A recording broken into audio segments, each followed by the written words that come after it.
Subscribe now and press the bell icon. Never miss an update. धन्यवाद बच्चों। तो कक्षा 10 के बच्चों, आपने प्रथम और द्वितीय पाठ का प्रश्नोत्तर पूर्ण कर लिया होगा, फेयर कॉपी में लिख लिया होगा, ऐसी अपेक्षा है मेरी। अब अगला पाठ 3 और 4 पाठ जो सिलेबस मैंने बताया था कि सीबीएसई के द्वारा 30% की कटौती की गई है, उसमें 2 पाठ, पहला दूसरा के अतिरिक्त तीसरा और चौथा हटाया हुआ है। तो अब हम 5वां पाठ जो है, जो क्रम के क्रम में आपका तीसरा पाठ हो जाएगा, जननी तुल्य वत्सला, उसको लेकर के आज खड़े हैं आपके सामने में। प्रस्तुत पाठ महाभारत का अंश है। महाभारत ऐतिहासिक ग्रंथों में सर्वप्रथम है, रामायण महाभारत। उसमें बहुत तरह की बातों का वर्णन है। यह जो पाठ है, मानव ही नहीं पशु में भी पुत्र के प्रति स्नेह दर्शाया गया है। महाभारत का यह वन पर्व, महाभारत के अध्याय को पर्व के रूप में जाना जाता है, जिसकी शुरुआत, महाभारत की शुरुआत हुई है वन पर्व से। उसी में किसी प्रसंग में यह चर्चा हुई है कि एक किसान 2 बैलों को लेकर के खेत जोत रहा है। 2 बैलों में एक बैल कमजोर और एक बैल ताकतवर है। कमजोर बैल हल को तेजी से ढोने में असमर्थ होता है। किसान बर्बरता पूर्वक उस पर अत्याचार करता है, उसे प्रेरित करता है, पीटता है, पीड़ित करता है, मारता है। फलस्वरूप वह कमजोर बैल धरती पर गिर जाता है। किसान के बहुत प्रयत्न करने के बाद भी वह उठता नहीं है। बैल की इस दुर्दशा को देख करके बैलों की माता जो है, सुरभि नाम है उस गाय की, उस गाय को अत्यंत पीड़ा होती है और वह क्रंदन करने लगती है, रुदन करने लगती है। उसकी इस रुदन को देख करके स्वर्गाधिराज देवराज इंद्र उससे पूछते हैं कि आपके क्रंदन का कारण क्या है।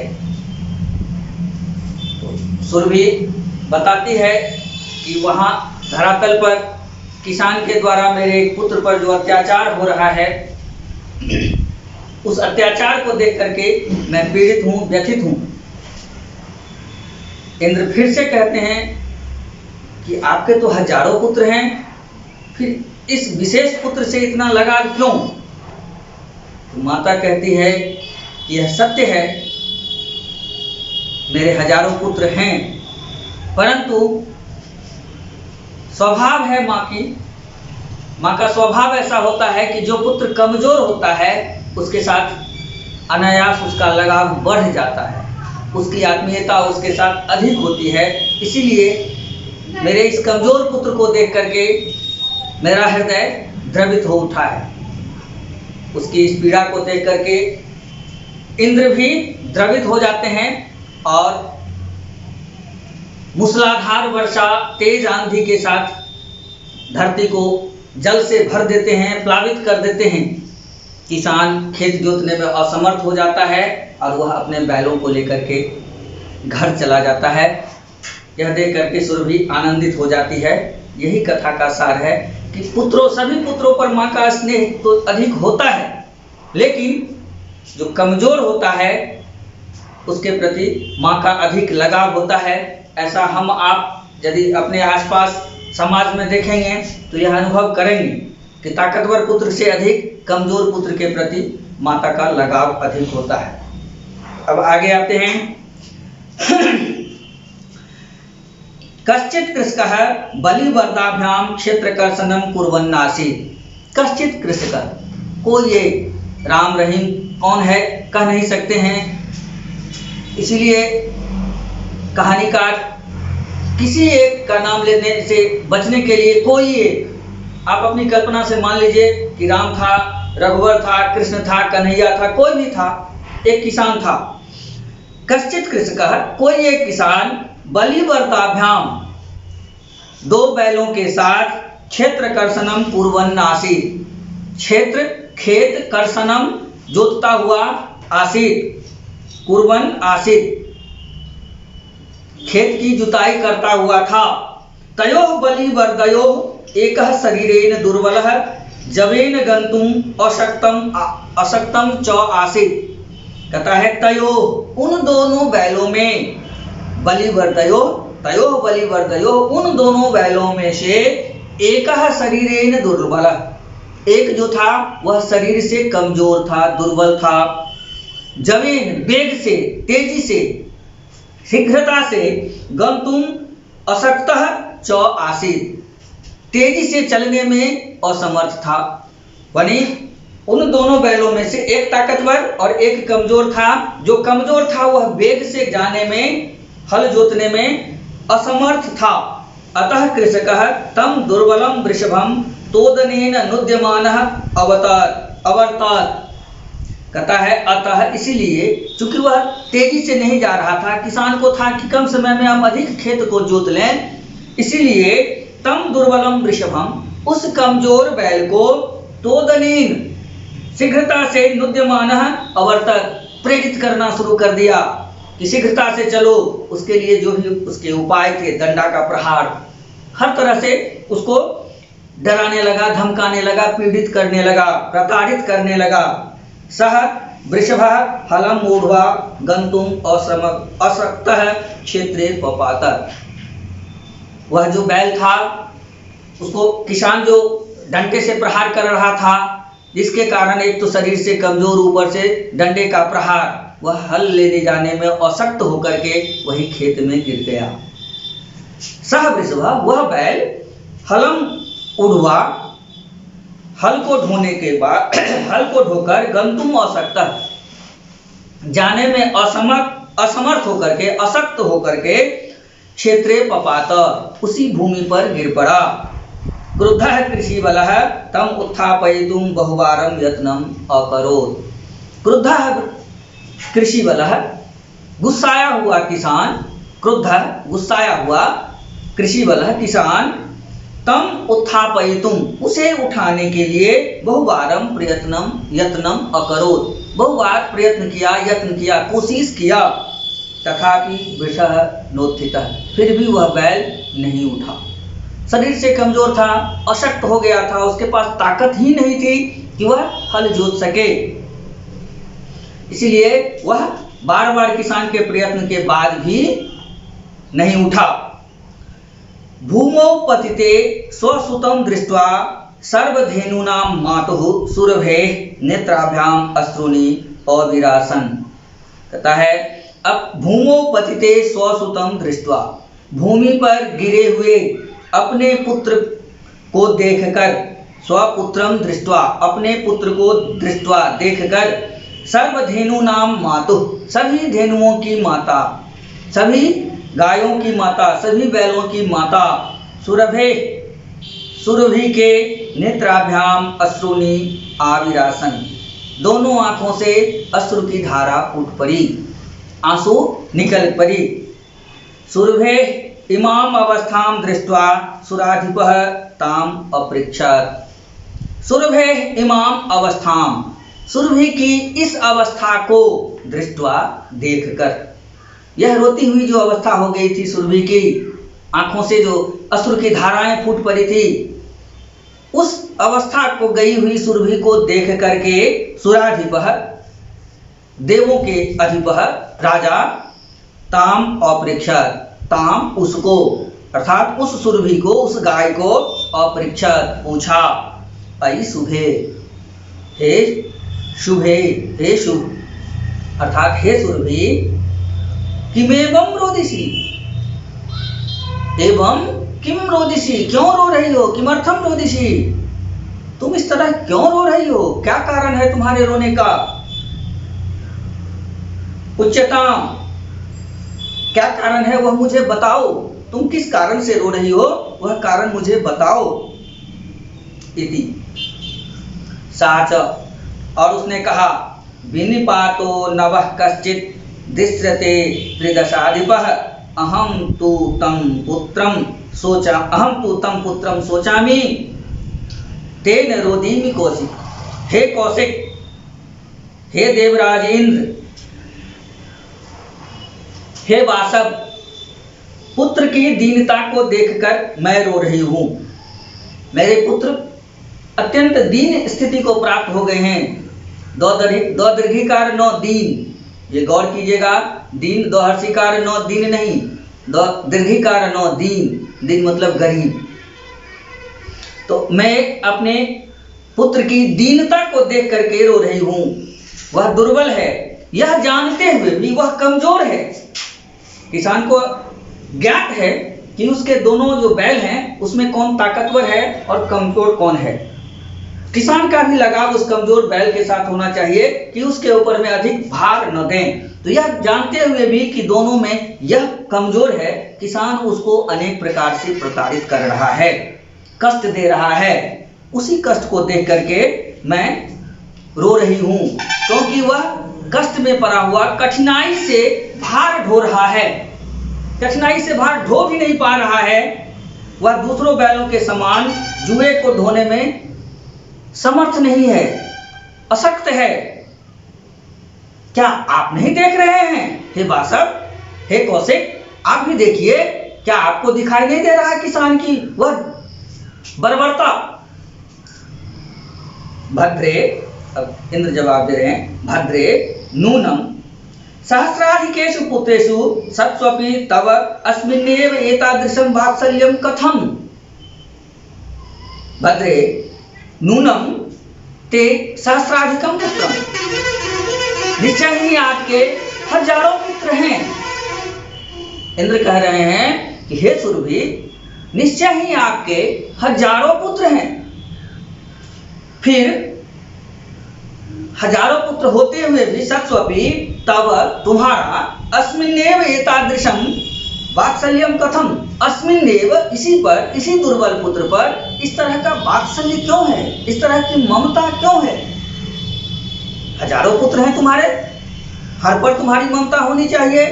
अन्य पुत्र की तुम चर्चा नहीं कर रही हो, सिर्फ इसी पुत्र को दिखा रही हो। इसके साथ ऐसा लगाव होने का क्या कारण है? इति इंद्रेण पृष्टा सुरभि प्रत्यवोचत। ऐसा इंद्र के पूछे जाने पर सुरभि फिर से उत्तर देती है, यदि पुत्र सहस्रम में सर्वत्र समवेव में दीनस्य तु सतः शक्रः पुत्रस्याभ्यधिका कृपा। कहता है, हे वासव, हे इंद्र,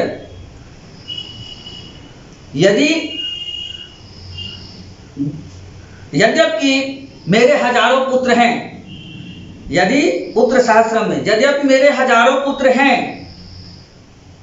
हजारों से भी अधिक विद्यमान पुत्रों में से इस पुत्र पर मेरे प्रेम, मेरी ममता का कारण है हे शक्र कि दीनहीन पुत्र जो कमजोर होता है उसके प्रति मां का अत्यधिक लगाव होता है।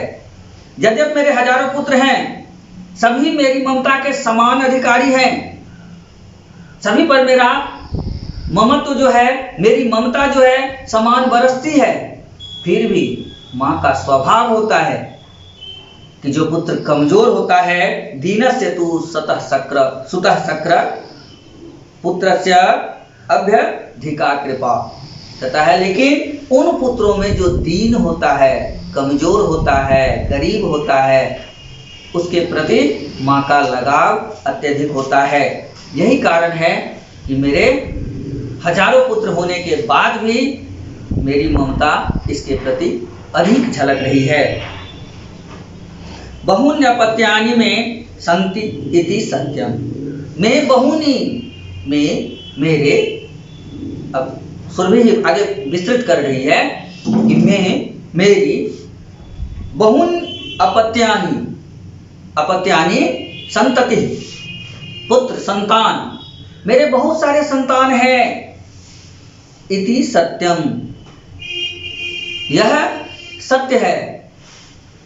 तथापि अहम एतस्मिन् पुत्रे विशिष्य आत्मवेदनाम अनुभवामि। तथापि, फिर भी मैं, तथापि अहम एतस्मिन् पुत्रे, इस पुत्र पर, जो पुत्र सामने में गिरा हुआ है, जो पुत्र कमजोर दिखाई दे रहा है, उस विशेष पुत्र पर विशिष्य आत्मवेदनाम अनुभवामि, विशेष रूप से मुझे कष्ट की अनुभूति हो रही है। इस पुत्र को कष्ट में गया हुआ देख करके विशेष रूप से मुझे कष्ट की अनुभूति हो रही है, कष्ट का अनुभव हो रहा है। यतो ही, क्योंकि अयम अन्येभ्यो दुर्बल है, क्योंकि यह दूसरे जो मेरे पुत्र हैं उनकी अपेक्षा यह दुर्बल है, कमजोर है। सर्वेषु अपत्येषु जननी तुल्य वत्सलाय, सर्वेषु अपत्येषु जननी वत्सला तुल्या भवति, अर्थात जितने भी संतान हैं माँ के लिए सभी के प्रति वात्सल्य जो होता है, सभी के प्रति ममता जो होती है वो तो समान होती है।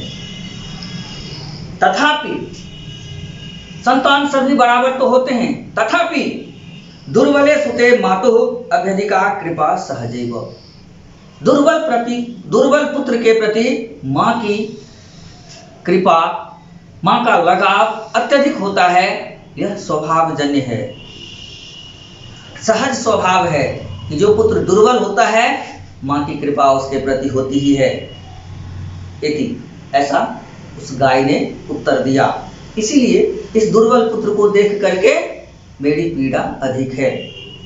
सुरभि वचनम श्रुत्वा, उस गाय की, उस सुरभि की वचन को, बात को श्रुत्वा सुनकर भृशम विस्मितस्या खंडलस्यापि हृदयम अद्रवत्। कहता है सुरभि वचनम श्रुत्वा, सुरभि की वचन को सुनकर के, सुरभि की बात को सुनकर के भृशम विस्मत अस्य अखंडलस्यापि हृदयम अद्रवत्। कहता है इंद्र का हृदय भी द्रवीभूत हो गया। कहता है इस देवों के सम्राट इंद्र के बारे में कहा जाता है कि यदि कहीं कोई तपस्या करने लगे तो वह सबसे पहले डरता है, तो दया उसके पास नहीं होती है, वह उसकी तपस्या को भंग करने का प्रयत्न करता है, तो उसे कठोर हृदय कहा गया है। फिर भी उसका भी हृदय द्रवीभूत हो गया। सच ताम एव अस्वान्त्य, कहता है उसने उसे इस प्रकार आश्वस्त किया। उस इंद्र ने उस सुरभि से कहा, क्या कहा? गच्छ वत्से सर्वम भद्रम जायेत, हे वत्से, हे सुरभि, हे गाय, तुम जाओ, तुम चिंता मत करो। सर्वम भद्रम जायेत, सभी कुछ अच्छा होगा। भद्रम सुंदरम, अच्छा, जायेत हो जाएगा, अर्थात सब कुछ अच्छा हो जाएगा। ऐसा कह के गाय को विदा करने के बाद अचिरात एव, नौ चिर, चिर मतलब देर तक, अचिर नए समास का उदाहरण, नौ चिरात एव, अर्थात चिरकाल से पहले, अर्थात बहुत कम समय में। अचिरात मतलब बहुत कम समय में, स्वल्प समय में। चंडवातेन, प्रचंडवातेन, बात हवा, आंधी तूफान जिसको कहते हैं, चंडवातेन मेघरवैश्च, मेघों की गर्जन आवाज के साथ, मेघरवैश्च सह प्रवर्षः समजायत। कहते हैं बहुत कम समय में इंद्र और सुरभि के बाद जो बातचीत हुई है उसके तुरंत बाद प्रचंड हवा का झोंका और मेघ की तेज गर्जना के साथ मूसलाधार जो कहते हैं वर्षा, वह वर्षा आरंभ हो गई। पश्चातः एव सर्वत्र जलोपप्लवः संजातः, देखता देखता, देखते हुए ही हम आपने अनुभव किया होगा कि यदि मूसलाधार वर्षा थोड़ी देर हो जाती है तो हमारे आसपास के सड़क, खेत, खलिहान जल से भर जाते हैं। क्षण में ही लगता है कि जैसे सारा जगत जल जल ही हो गया है, जलमय ही हो गया है। पश्चातः एव, देखता हुआ ही, अर्थात देखते देखते, कहते हैं ना कि देखते देखते यह काम हो गया, वही चीज देखते देखते। पश्चातः एव सर्वत्र, सभी स्थानों पर, अर्थात सारी पृथ्वी पर जलोपप्लवः संजातः, पानी ही पानी हो गया, बाढ़ आ गई। कृषकः हर्षति रेकेन कर्षणा विमुखः सन् वृषभो नीत्वा गृहम् अगत्। कहता है कृषकः हर्ष अतिरेकेण, खुशी की अत्यधिकता के कारण वर्षा नहीं हुई थी। हो सकता है किसान वर्षा के ऊपर निर्भर रहते हैं, क्योंकि कृषि कार्य आजकल सुविधा संपन्न हो गया है। बहुत सारा किसान बोरिंग, दमकल, नदी नाले से पानी का संचय करके वह खेतों को आच्छादित कर देता है। लेकिन अभी भी वर्षा के ऊपर में किसान अत्यधिक आश्रित होते हैं। तो वही चीज़ वर्षा बहुत दिनों से नहीं हुई थी, जिसके कारण किसान रोष में था, कष्ट में था, दुख में था। जैसे ही वर्षा हुई, हर्ष अतिरेकेण, प्रसन्नता की अत्यधिकता के कारण कर्षणाभिमुख, कर्षण अर्थात जोतने से विमुख होकर के, अर्थात छोड़ करके, खेत की जुताई छोड़ करके वृषभौ नीत्वा, अपने दोनों बैलों को लेकर गृहम् अगात्, घर की ओर लौट गया। इसलिए कहा गया है अपत्येषु च सर्वेषु जननी तुल्यवत्सला, पुत्रे दीने तुषा माता कृपादर हृदया भवेत्। कहता है अपत्येषु च सर्वेषु, सर्वेषु च अपत्येषु, सर्वेषु सभी, अपत्येषु अपत्यों के ऊपर, जननी तुल्यवत्सला भवति, माँ जो होती है वह समान प्रेम दिखाने वाली, समान ममता लुटाने वाली होती है। फिर भी पुत्रे दीने तुषा माता, वही माता अपने किसी दीन पुत्र को देख करके कृपार्थ हृदया भवेत्, अर्थात कृपा से भर जाती है। उसका हृदय जो है वह कृपा से भर जाता है। दया की भावना अत्यधिक उस दीन पुत्र के पास आ जाती है। तो माँ की ममता सभी के लिए तो बराबर होती है, लेकिन अपने दीन पुत्र को, दुरावस्था में गए हुए पुत्र को देख करके माँ की ममता अत्यधिक उस पर प्रेम करने लगती है। तो इस तरह से हमने इस पाठ में देखा कि सुरभि के द्वारा कवि ने हमारे पास माँ की ममता को दिखाया है। माँ की ममता कैसी होती है, अपने पुत्र को कष्ट में देख करके उसकी दशा कैसी होती है, सब कुछ हमने देखा है। इसमें जहाँ कहीं त्रुटि होगी आप लोग जिज्ञासा कर लेंगे, पूछ लेंगे और प्रश्नोत्तर बना लेंगे। धन्यवाद।